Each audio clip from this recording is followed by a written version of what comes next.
Welcome to my channel science tutorials. तो आज की इस वीडियो में हम लोग ये चैप्टर पूरा वाइंड अप करेंगे, पूरा फिनिश करेंगे ये चैप्टर। बस जो थोड़े थोड़े पार्ट्स रह गए हैं अब इस चैप्टर में वो डिस्कस करेंगे इस वीडियो में।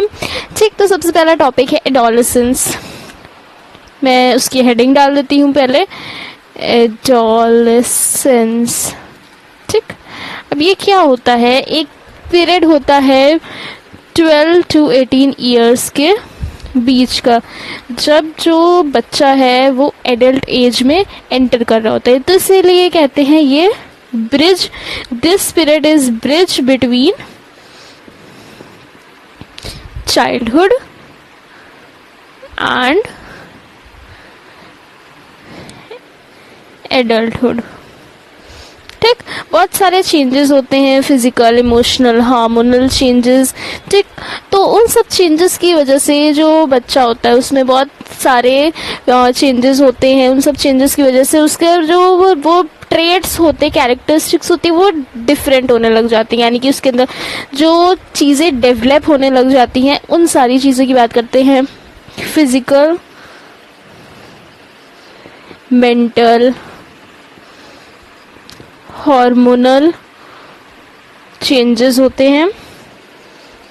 इसकी वजह से ये जो एज होती है, टीनेजर वाली एज होती है, इस एज में जो बच्चे होते हैं वो थोड़ा सा प्रेफर करते हैं, फ्रीडम के लिए लड़ते हैं। मतलब उनको सेल्फ फ्रीडम चाहिए, आज़ादी चाहिए होती है कि कोई रोक टोक ना करे। एंड इसी के साथ वो लोग अपने फ्रेंड्स में ज़्यादा ऑक्यूपाइड रहते हैं, रहना पसंद करते हैं। तो ये थोड़ी सी क्रिटिकल एज होती है। इसी एज में ही बच्चा अगर अच्छी आदतों में जा रहा है तो अच्छी आदतें उसको रहेंगी, लेकिन अगर वो डेविएट हो रहा है अपने पाथ से तो इसी एज में ही असर दिखेगा। ठीक, ये थोड़ी सेंसिटिव एज कह सकते हैं होती है, क्योंकि इसमें देखो अच्छी संगत है, अच्छी है, उसके फ्रेंड सर्कल अच्छा है तो वो अच्छे डायरेक्शन में जाएगा। बट अगर फ्रेंड सर्कल है कि कोई ड्रग्स ले रहा है, कोई कुछ कर रहा है, कोई चोरी कर रहा है, रॉबरी कर रहा है, तो उसी सब में वो भी ऑक्यूपाइड हो जाएगा, तो वो गलत आदतों में जाएगा। ठीक, तो वो सब इसी एज में ही होता है। इसी एज में ही क्रिमिनल ऑफेंसेस भी ज़्यादा लोग करते हैं, सुसाइड वगैरह, प्रेशर वगैरह, डिप्रेशन, एंग्जाइटी, ये सारी चीज़ें इसी एज में ही होती है। ठीक, एडोलेसेंस के बारे में यहाँ पे ये पॉइंट्स जो हैं, देखो पीयर प्रेशर क्या होता है। पीयर प्रेशर जो फ्रेंड्स कर रहे हैं वैसा करना, वो उनका प्रेशर की वो लोग, जैसे पीयर प्रेशर जो होता है ना उसके दो वो इम्पैक्ट्स कह सकते हैं। पीयर प्रेशर के पॉजिटिव इम्पैक्ट्स भी होते हैं एंड नेगेटिव इम्पैक्ट्स भी होते हैं। नेगेटिव इम्पैक्ट्स भी होते हैं। ठीक, पॉजिटिव कैसे? जैसे देखो आपकी क्लास में जो फ्रेंड्स हैं आपके, अगर आपसे अच्छे परसेंट ला रहे हैं तो you will have that enthusiasm, that zest कि आप भी उसके ऊपर वर्क करें, कि आप भी अच्छे परसेंट लाने के लिए सोचें, गोल बनाएं उन सब चीज़ों को। तो ऐसे कंपटीशन होता है, कंपटीशन से बच्चे पढ़ाई में ऑक्यूपाइड रहते हैं फिर। ठीक, लेकिन वहीं ये हो गया पॉजिटिव पॉइंट कि चलो ठीक है पढ़ाई में कंपटीशन कर रहे हैं, सही है। वहीं जहाँ नेगेटिव इम्पैक्ट्स की बात आएगी तो जब आपके साथ वाले बुरी आदतों का शिकार हो रहे हैं, ठीक, जैसे कि कुछ लोग ड्रग्स ले रहे हैं, कुछ फ्रेंड्स आपके रॉबरी कर रहे हैं, कुछ कर रहे हैं, ठीक, वो सारी बैड हैबिट्स को अपनी लाइफ में उतार रहे हैं। तो sometimes many a time you will feel like why I am not doing this, alright, so you will be occupied in those things also.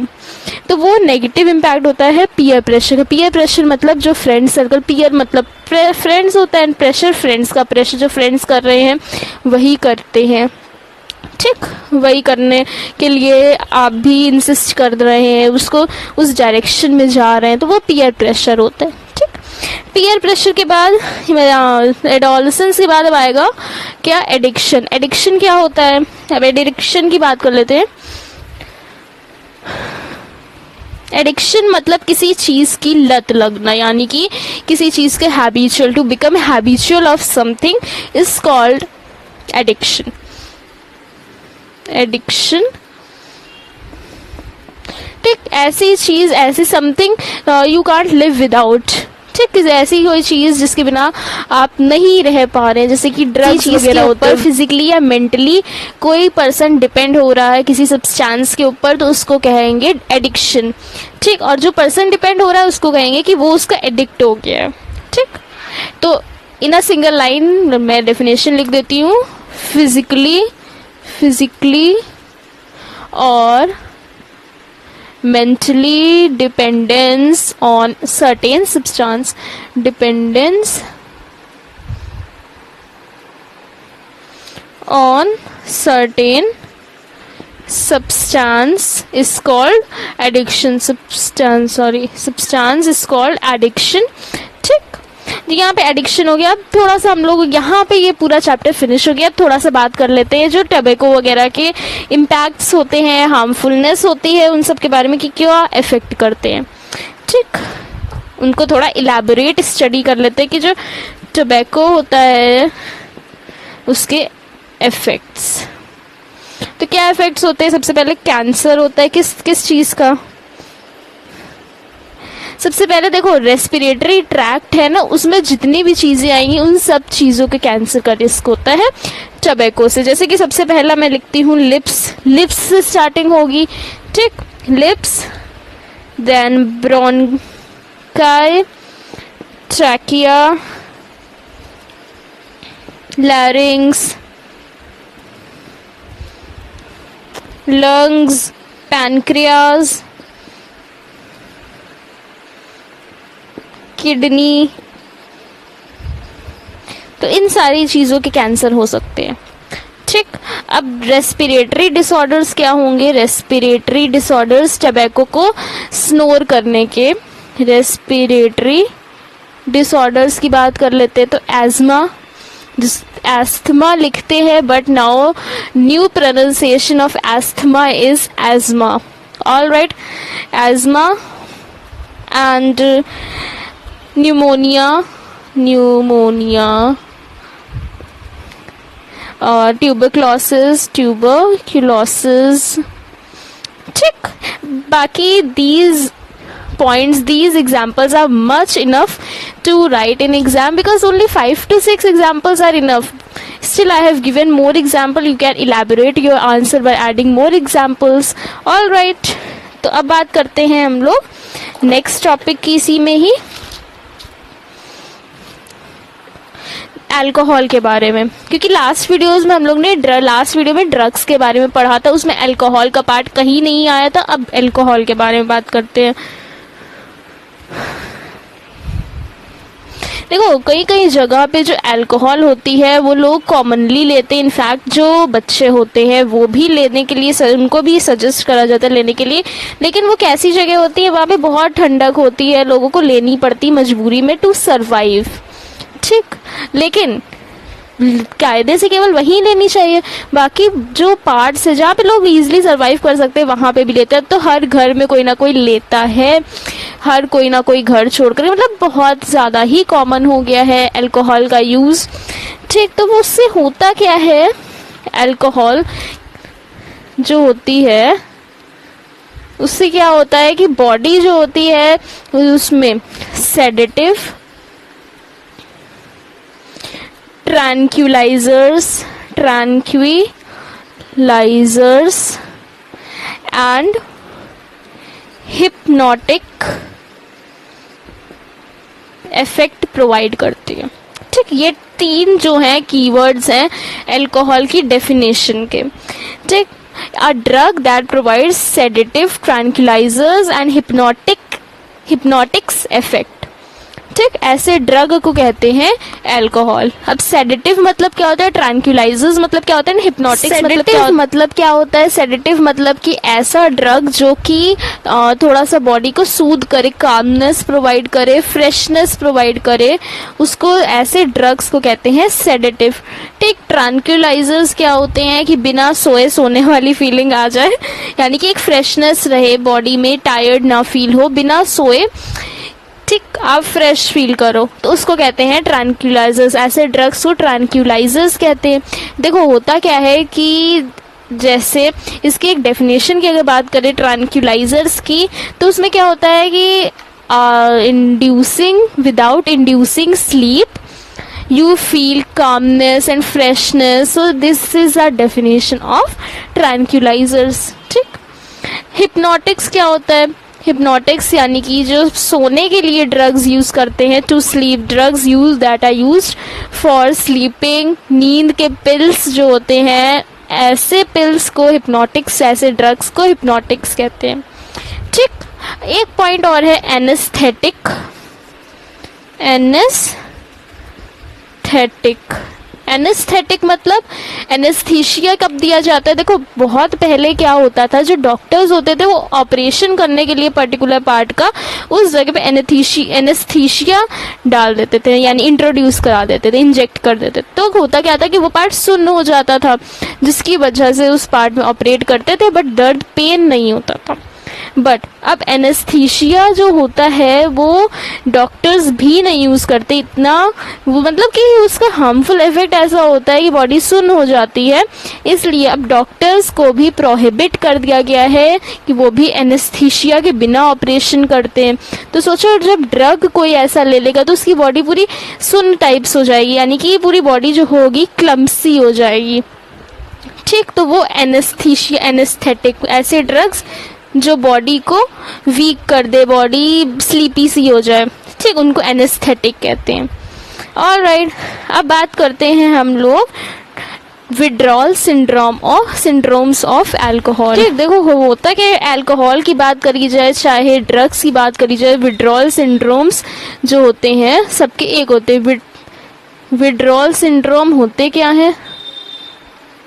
देखो जब कोई पर्सन होता है, विड्रॉल सिंड्रोम्स, जब कोई पर्सन होता है कि वो सोचे कि अब मैं रोज ड्रग ले रहा हूँ but I have to stop this habit, तो होगा क्या कि वो जब स्टॉप करेगा, यानी कि जिस दिन डिसकंटिन्यू करेगा ड्रग लेना या फिर अल्कोहल लेना, तो उसकी बॉडी में अंदर से अलग से एक डिस्कम्फर्ट होगा, यानी कि उसकी बॉडी जो होगी वही वो चीज़ मांगेगी कि वो दी जाए, बट क्या होगा उससे अगर वो पर्सन फुलफिल नहीं कर रहा है। जैसे रोज कोई इंसान 4 बजे ड्रग्स लेता है तो उसकी बॉडी पंचुअल हो जाएगी, हैबिचुअल हो जाएगी कि रोज 4 बजे वो ड्रग मिले या अल्कोहल मिले, तो बॉडी में एक अंदर से डिस्कम्फर्ट, अनईजीनेस होगी। तो ऐसा होता है विड्रॉल सिम्टम्स में कि जब आपको स्टॉप करना हो, जब आप ना ले पाओ या डिसकंटिन्यू करना हो या ये हैबिट को ख़त्म करना हो, तब जो बॉडी में चेंजेस होते हैं उसको कहते हैं विड्रॉल सिंड्रोम्स। ठीक, जिसमें होता क्या है, क्या क्या विड्रॉल सिंड्रोम्स होते हैं, तो देखो बॉडी जो होती है अनईजीनेस, ठीक, नौशिया, और पहले तो देखो अनईजीनेस होगी, discomfort, uneasiness, nausea, discomfort, headache, anxiety,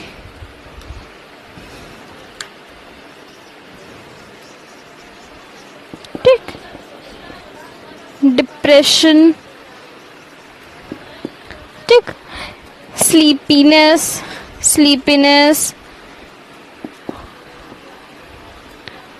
gain of appetite, यानी कि भूख बहुत लगेगी, वेट